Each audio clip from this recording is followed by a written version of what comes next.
around the Department of Defense.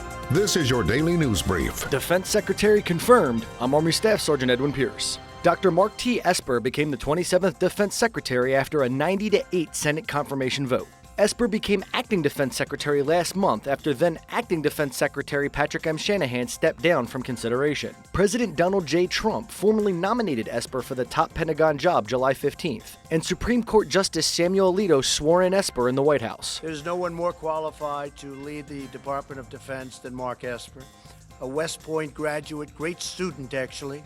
Secretary Esper served our military for 21 years, including in the Gulf War.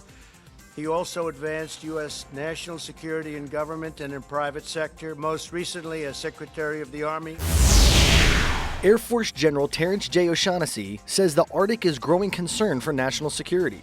As avenues of navigation open in the Arctic region, so do avenues of approach to the United States. O'Shaughnessy, the commander of North American Aerospace Defense Command in NORTHCOM, talked about the two agencies' roles in being prepared for potential threats. From the national security strategy, it tells us that it is our responsibility to ensure that we protect the American people, defend the homeland, and defend our American way of life.